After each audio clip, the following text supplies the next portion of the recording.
మోక్ష సాధనలో సాధకునికి కలిగే ప్రమాదాలు, సంకల్పాలు లేకుండా చేయవలసిన సాధన యొక్క ఆవశ్యకత, జ్ఞానికి అజ్ఞానికి భేదము, మోక్షమును పొందగోరే సాధకుడు చేయవలసిన సాధనాలు, ఇంకా అనేక విషయాలు ఆదిశంకరుల వివేక చూడామణి నుండి తెలుసుకుందాం.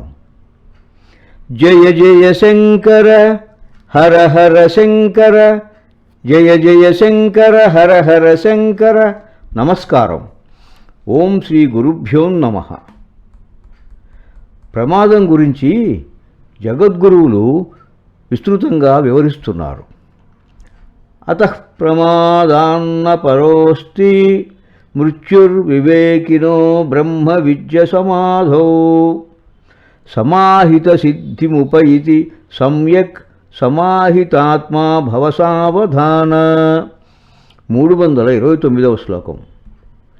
ఇంతకుముందు చెప్పుకున్న అనేక అనర్థాల ప్రమాదం వలన జ్ఞానవంతుడైన బ్రహ్మవేత్తకు కూడా ప్రమాదం కంటే మరణం లేదు.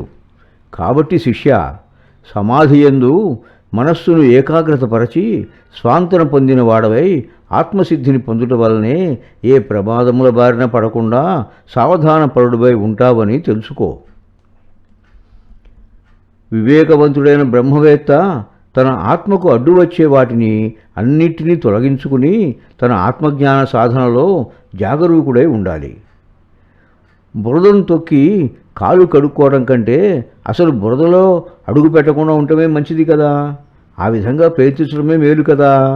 ఆ విధంగానే పండితులు ప్రమాదాల బారిన పడకుండా ఉంటారు. ఒక్క విషపు చుక్క అమృతంలో కలిసినా అమృతత్వానికి ఆటంకమే.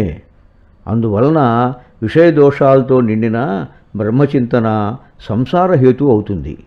ఇది ప్రమాదాలన్నీ తమోగుణ మూలములు. దీనికి స్వస్వరూప ప్రజ్ఞయే సమాధానము. అనేక సంవత్సరాల నుండి ధ్యాననిష్టలో ఉన్న యోగి పుంగవుడు కూడా ఒకసారి విషయవాంఛల్లో తగులుకున్న ప్రమాదం వలన తపస్సు అంతా క్షయమైపోతుంది. అలా కాక పరమాత్మయందే నిరంతరము బుద్ధి నుంచి స్వస్వరూప దర్శన అభ్యాసం చేసే సాధకుడికి ఈ శరీరం పోయినా ఆత్మప్రజ్ఞ నశించదు. కాబట్టి అలాంటి యోగికి శరీరం పోయినా మరణం కాదు. ఆత్మజ్ఞానము నుండి ఆత్మభావం నుండి తొలగితే మాత్రమే అది శరీరంతో జీవించి ఉన్న మరణము. కాబట్టి ఓ శిష్య, పరబ్రహ్మమునందు బావుగా మనస్సును లగ్నము చేసి అజాగ్రత్త బారిన పడకుండా ప్రకృతి మాయకు వశం కాకుండా స్వస్వరూప స్థితి యందు దృఢంగా ఉండు. సంకల్పం వర్జయేత్ తస్మాత్ సర్వానర్థస్య కారణం జీవతో యస్య కైవల్యం విదేహే చ స కేవలః యత్కించిత్ పశ్యతో భేదం భయం బ్రూతే యజుశ్రుతి. 330వ శ్లోకం. సకల దోషాలకు మూలము ప్రమాదమే కనుక, అదే ముఖ్య కారణం కనుక అహంకార మమకార కర్తృత్వ భోక్తృత్వ దుఃఖ సకల అనర్థాలకు కారణమైన సంకల్పములను వెంటనే విడువాలి. ఎవరికి జీవించి ఉండగానే ముక్తి ప్రాప్తిస్తుందో అట్టి జీవన్ముక్తుడు దేహం పోయినప్పుడు కూడా పరమాత్మ స్వరూపుడే. అయితే ఏ కొంచెమైనా జీవబ్రహ్మ భేదమును చూసే సాధకుడికి సంసార దుఃఖ భయము వెన్నంటే ఉంటుందని యజుర్వేదం చెబుతున్నది. సంకల్పరాహిత్యం యొక్క ఆవశ్యకతను జగద్గురువులు వివరిస్తున్నారు. సంకల్పరాహిత్యమే మోక్షమైనప్పుడు భావపరంపరలను మాత్రము నశింపజేసుకుంటే చాలదు. అంతరంగాన ఆనందస్ఫూర్తి విజృంభణం కూడా అవసరమే. అనగా ముక్తి కేవలము సకల బంధముల నుండి విడిపట్ట మాత్రమే కాదు, తాను కూడా ఆనందానంద బ్రహ్మస్వరూపుడు కావాలి. అదే కైవల్యం. చంద్రునిపై మబ్బులు తొలగినంత మాత్రాన ప్రజలు వెన్నెల ఆనందమును పొందరు.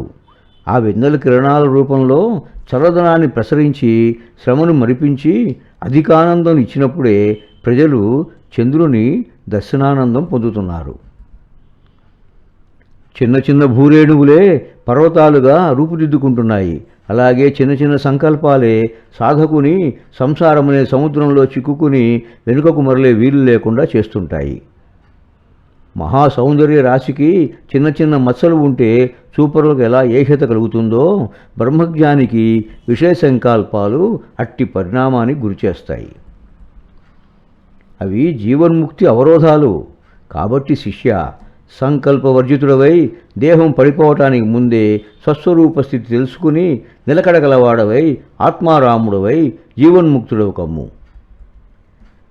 దేహం ఉన్నా దేహానికున్న దోషాలు అంటక దృశ్యరహితుడవై సర్వదా పరబ్రహ్మమునందు ఉండటమే విదేహ కైవల్యము. భయరహిత మార్గము, అమందానంద స్వరూపము, పరిపూర్ణము, శివము, శాంతము, అద్వైతము, అసత్యములైన భేదభావనలు భయావహములని హెచ్చరిస్తున్నారు గురుదేవులు. ఓం శ్రీ గురుభ్యో నమః. అసత్యములైన భేదభావనలు భయం కలిగిస్తాయి కదా.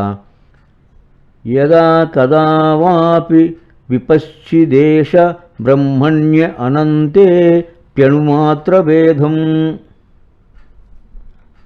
యదా కదా వాపి విపశ్చిదేశ బ్రహ్మణ్య అనంతేప్యణుమాత్రభేదం పశ్యత్యథాముష్య భయం తదైవ యద్వీక్షితం భిన్నతయా ప్రమాదాత్. 331వ శ్లోకం. పండితుడు అనబడే సాధకుడు ఏ కారణం వలనైనా ప్రమాదం వలన ఎప్పుడైనా కొంచెమైనా భేదభావం చూడటం మొదలుపెట్టాడో ఆ వెంటనే పండితుడికి సంసార భయ దుఃఖభీతి కలుగుతున్నది.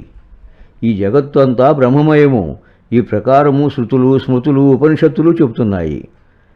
సర్వం ఖలిదం బ్రహ్మ అని, పరమాత్మమయం జగత్, పూర్ణమద పూర్ణమిదం అనే మహావాక్యాల వలన బ్రహ్మము గురించి తెలుస్తుండగా ఈ సమస్త జగత్తు బ్రహ్మము కంటే వేరు కాదని భావించక నామరూప భేదాలనే జగత్తును బ్రహ్మము కంటే భేదభావంతో ఏ పండితుడైతే చూస్తాడో ఆ సమయంలోనే అతడిలో ద్వైతభావం జనించి భయాన్ని పొందుతున్నాడు.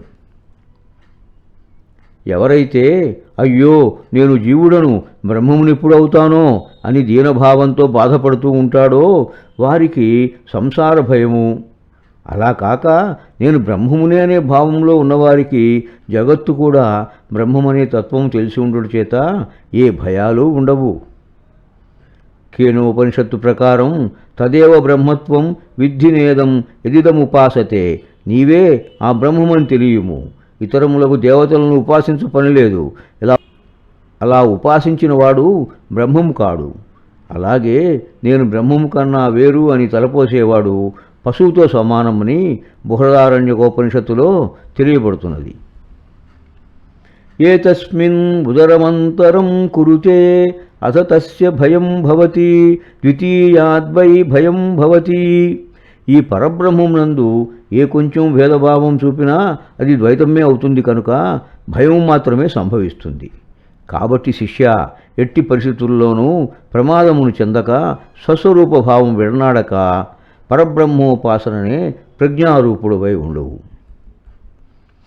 శృతిస్మృతి న్యాయశతైర్నిషిద్ధే దృశ్యేత్ర యస్వాచ్యమతిం కరోతి ఉపైతి దుఃఖోపరి దుఃఖజాతం నిషిద్ధకర్తాన మలిమృచో యథా. 332వ శ్లోకం. శిష్య, దృశ్యాలను అనేక వేదములు, ధర్మశాస్త్రములు, న్యాయశాస్త్రములు నిషేధిస్తుండగా ఆ విధమైన నిషేధింపబడిన దృశ్యముల ద్వారానే ఈ దేహములందు తాను అనే బుద్ధిని ఎవడు ఏర్పరచుకుంటాడో అతడు పండితుడైనా చేయకూడని దొంగతనము చేయి దొంగవలే దుఃఖము తర్వాత దుఃఖాన్ని పొందుతూనే ఉంటాడు. ఈ ప్రపంచమంతా బాహ్య దృశ్యము. అహంకార మమకారాదులు అంతఃకరణములో అనాదిగా ఉంటున్న సంస్కారములు, వృత్తులు ఇవన్నీ అంతర్దృశ్యములు. దృశ్యమనగా దృక్కైన ఆత్మకు ఏది గోచరిస్తుందో అది ఆత్మయందు అనాత్మబుద్ధి, దేహాదులందు ఆత్మబుద్ధి, ఇట్టి విపరీత భావనలు అన్నీ కూడా కల్పించబడిన జగత్తులో దృశ్యాలే. ఇంకోసారి చెప్పుకుందాం. ఈ ప్రపంచమంతా బాహ్య దృశ్యము. అహంకార మమకారాదులు అంతఃకరణములో అనాదిగా ఉంటున్న సంస్కారములు, వృత్తులు ఇవన్నీ అంతర్దృశ్యములు. దృశ్యమనగా దృక్ అయిన ఆత్మకు ఏది గోచరిస్తుందో అది ఆత్మయందు అనాత్మబుద్ధి, దేహాదులయందు ఆత్మబుద్ధి అనే విపరీత భావనలు అన్నీ కూడా కల్పించబడిన జగత్తులో దృశ్యములే. యదృశ్యతన్నస్యం, ఏది దృశ్యముగా కనపడుతున్నదో అది నశించిపోయేదే. కుండ కల్పితము, దాన్ని తయారు చేయడానికి ఉపయోగించిన మట్టి సత్యము. పరమాత్మయే సద్వస్తువు, జగత్తు మిథ్య. వాచారంభణం వికారో నామధేయం మృత్తికేర్చేన సత్యం. మనిషి తనది కాని దానిని తనదిగా భావించి దొంగవలే వాటిని తనలో ఊహించుకుని తాదాత్మ్యం చెందుతున్నాడు. సద్గురువులు అనేక ప్రమాణాల చేత నీవు బ్రహ్మవే అని చెప్పినను ఆ ఉపదేశాలను కొంచెం కూడా లక్ష్యం చేయక మాయాశక్తి భ్రమలో పడి నిషిద్ధమైన దృశ్యములనే సత్యమని నమ్మి అసత్యమైన దేహాదులను ఆత్మగా భావించి పడరాని కష్టాలను జీవుడు పడుతున్నాడు. హితమును స్వీకరింపని వానికి దుర్గతి తప్పదు కదా. దొంగకు తాను దొంగిలించిన దానిపై మక్కువ ఎట్లా ఉంటుందో ఈ దేహాదుల యందు అజ్ఞానికి కూడా అదే విధమైన అహంకార మమకారాలు ఉంటాయి. కాబట్టి శిష్య, నిద్ర నుంచి లేచింది మొదలు మరల నిద్రపోయే వరకు, జన్మించినది మొదలు మరణించే వరకు జీవుడు బ్రహ్మభావంతోనే ఉండాలని తెలుసుకోవాలి. ఓం శ్రీ గురుభ్యో నమః. జ్ఞానికి అజ్ఞానికి భేదాన్ని తెలుపుతున్నారు జగద్గురువులు. సత్యాభిసంధానరతో విముక్తో మహత్వమాత్మీయముపైతి నిత్యం. మిథ్యాభిసంధానరతస్థు నశ్యేత్ దృష్టం తదేతజ్జత్ అచౌరచౌరయో. 333వ శ్లోకం.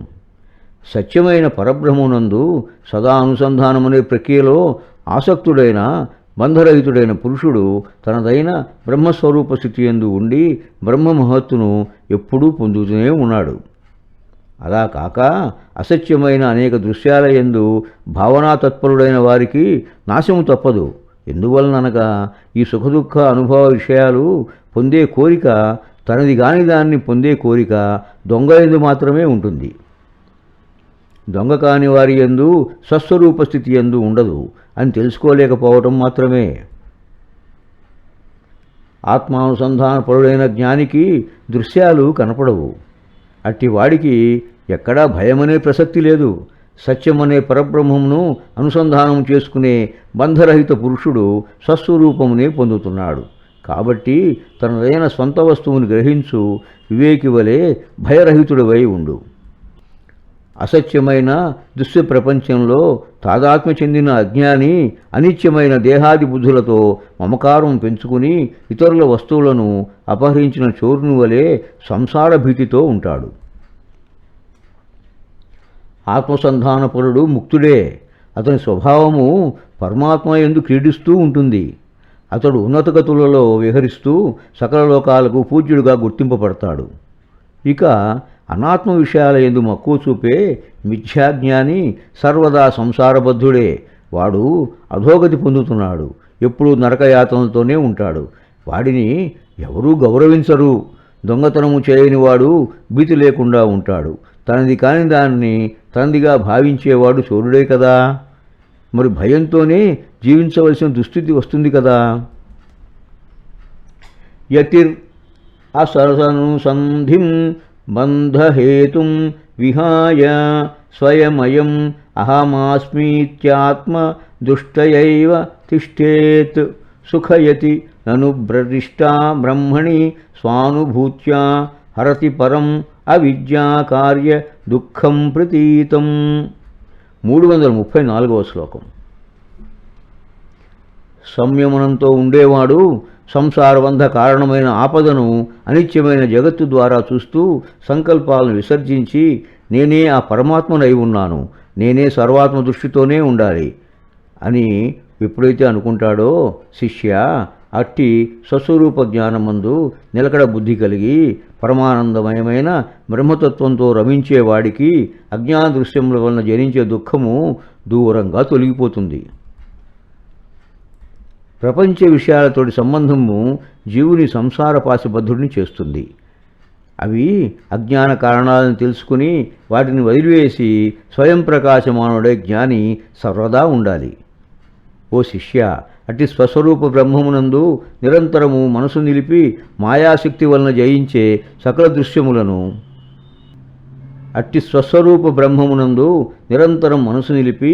మాయాశక్తి వలన జనించే సకల దృశ్యాలను విసర్జించి నిశ్శేషముగా నశింపజేసుకుని ప్రతిబంధరహిత మోక్షస్థానమును పొందటానికి సాధన చెయ్యి.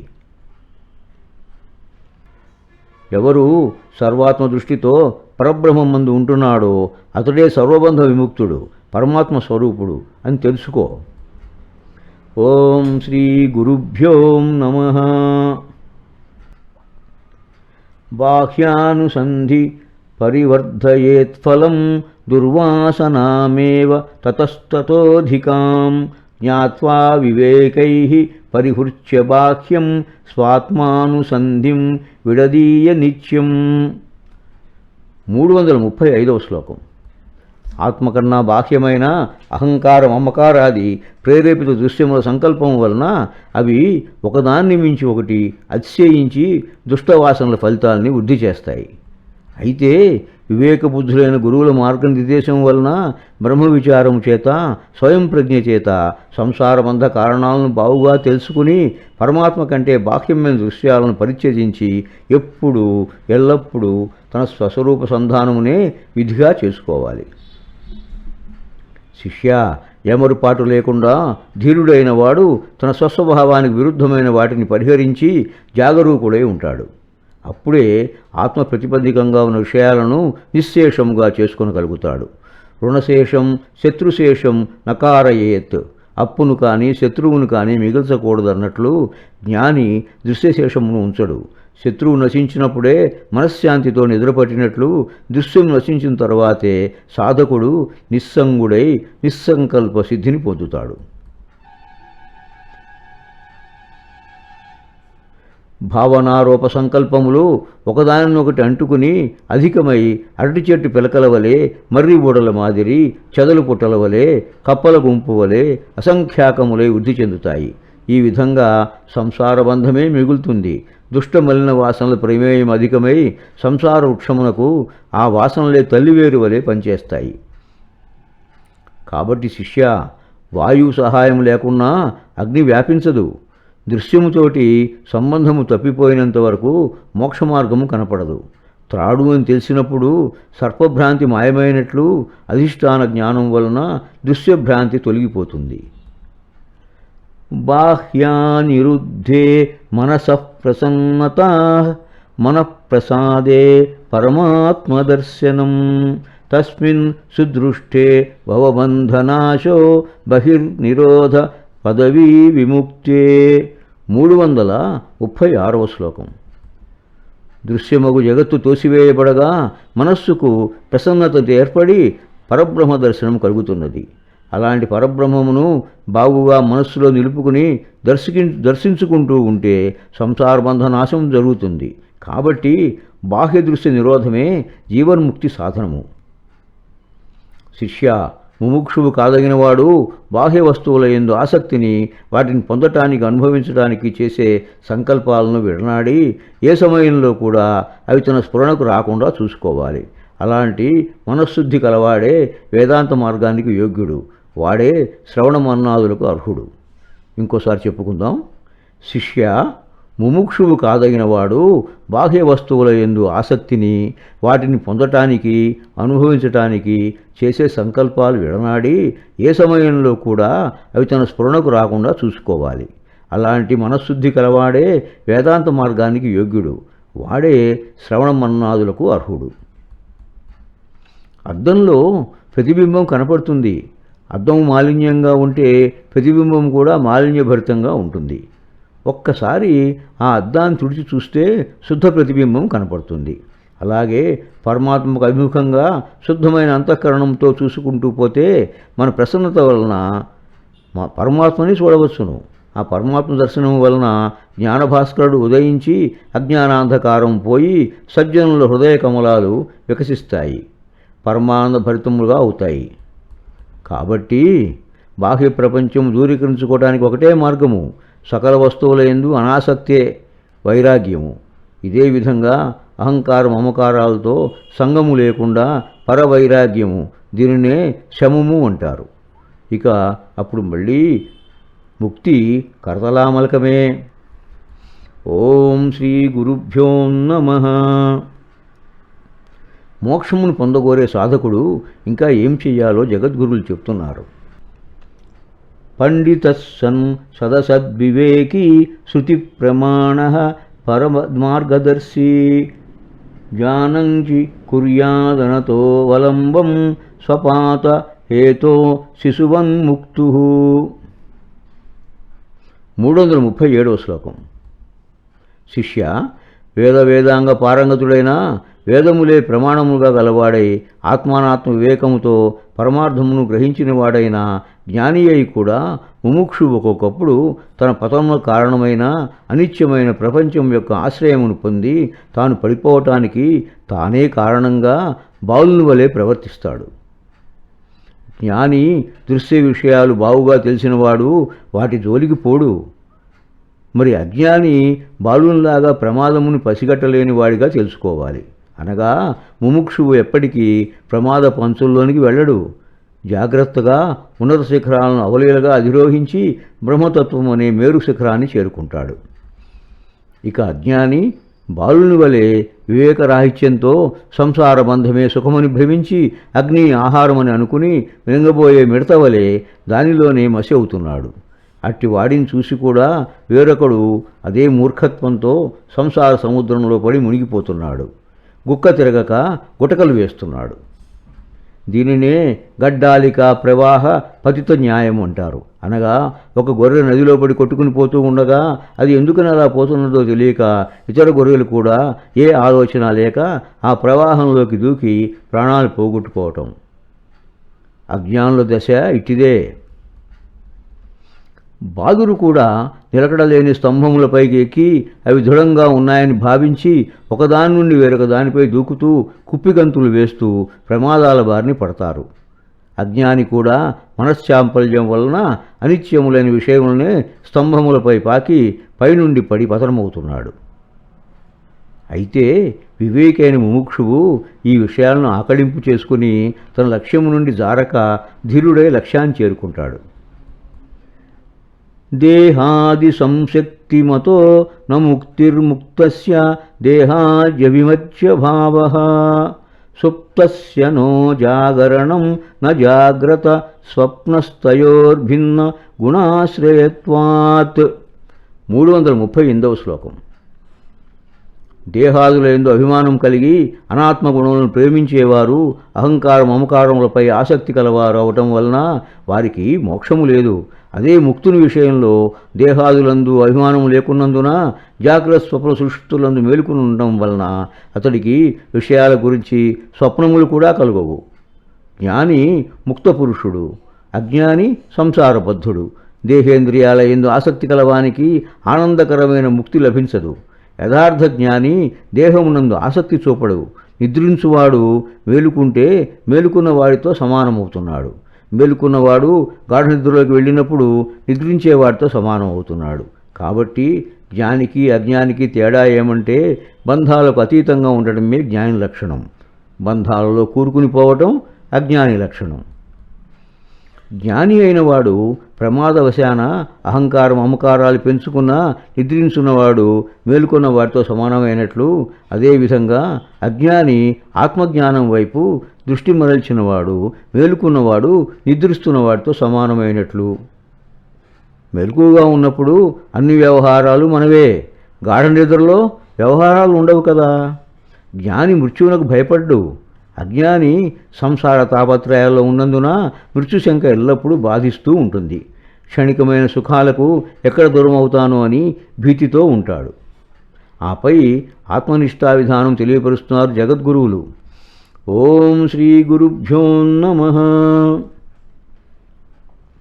అంతర్బహిస్వం స్థిరజంగమేషు జ్ఞాత్మాత్మనాధారతయా విలోక్య చక్షాఖిలోపాధిరఖండరూపః పూర్ణాత్మనా యాస్థిత ఏష ముక్తః. 339వ శ్లోకం. శిష్య, స్థావరమగు వృక్షములు మొదలైన వాటి యందు కీటకాలలోనూ లోపల బయట వ్యాపించి తనను తాను తెలుసుకుని అన్నింటికీ ఆధారభూతమైన పరమేష్ఠిగా గ్రహించి స్వస్వరూపముతో సకల ప్రపంచాన్ని దర్శించి సమస్త ఉపాధులు విడిచిపెట్టి దేశకాలాది పరిచ్ఛిన్నములకు అతీతుడై పరిపూర్ణ భావంతో ఎవడు ఉంటున్నాడో అతడే ముక్తుడని తెలుసుకోవాలి. ఆత్మనిష్టా విధానము తెలియజేస్తూ జగద్గురువులు పరమాత్మ భావన అనే బ్రహ్మ అభ్యాసము జీవన్ముక్తి హేతువు అని, తానే పరబ్రహ్మ స్వరూపుడని తెలుసుకుంటూ పరిపూర్ణునిగా జీవించడమే ఆత్మనిష్టా విధానమని చెప్పారు. పరబ్రహ్మము యొక్క ముఖ్య లక్షణాలు ఏమంటే సర్వవ్యాపకత్వము, సర్వాధిష్టానము, ఉపాధి లేకుండుట, అపరిచ్ఛిన్న తత్వము, పరిపూర్ణత్వము. ఇదియే వేదాంత భాషలో అఖండ వాక్యార్థము. ఇలాంటి పరబ్రహ్మస్థితి కలవాడే జీవన్ముక్తుడు. అన్ని ఉపాధుల్లోని ఆత్మ చైతన్యమే స్థిరమని, మిగిలినవన్నీ నామరూప భేదాలు తప్ప వేరు కాదని తెలుసుకోవడం మోక్షగామికి అత్యవసరం. సకలాధారమైన చైతన్య బ్రహ్మమును ఉపాసించి అది తానే అని తెలుసుకున్నవాడు జీవన్ముక్తుడు. సర్వాత్మనా బంధ విముక్తి హేతు సర్వాత్మభావాన్న పరోస్తి కశ్చిత్ దృశ్యాగ్రహే సత్యుపపద్యతే సౌ సర్వాత్మభావోస్య సదాత్మనిష్టయా. 340వ శ్లోకం. అంతటా నేనే ఉన్నాను, అంతా నా స్వరూపమే అనే భావము సంసార బంధము నుండి విడిపడటానికి కారణము. జీవన్ముక్తి పొందాలంటే సర్వము తానే అనే భావన అత్యావశ్యకం. ఇలాంటి సర్వపరిపూర్ణ తత్వము సదా ఆత్మధ్యానము చేతనే అహంకార మమకారాది దృశ్యములను దరిజేరనీయకుండా లక్ష్యసిద్ధికి గ్రహణం పట్టకుండా ఉంటేనే చేయగలుగుతుంది. సర్వాత్మభావం అనగా ఆత్మస్వరూపైన తానే సకల జీవుల్లో ఉన్నాడని తలుస్తూ అన్నిటి యందు ఏ చైతన్యం ఉన్నదో అదే తనలో కూడా ఉన్నదని తెలుసుకుని సాధకుడు పరిపూర్ణ బ్రహ్మతత్వంతో ఉండటమే. ఈ సర్వపరిపూర్ణాత్మ భావనే జనన మరణ రూప సంసార బంధము నుండి జీవుని విడిపించి స్వతంత్రుణ్ణి చేస్తుంది. దీనికంటే ముక్తికి వేరే మార్గము లేదు. ఇదే పరమశ్రేష్టమైన ఉపాయము. ఆత్మభావం లేని మరొక ముక్తి విధానము లేదు. ఆత్మభావమే పరమపదము. ప్రపంచ వ్యవహారములందు ఆశ కల్పించుకోక పరబ్రహ్మావలోకనమే నిరంతరము చేస్తూ ఉండాలి. సర్వాత్మభావన చేతనే అఖండ పరిపూర్ణ భావం సిద్ధిస్తుంది, ఆత్మశాంతి కలుగుతుంది. ఆ భావం లేకపోతే ముక్తి లభించదు. సర్వాత్మభావన సిద్ధించిన సకలము పొందినట్లే.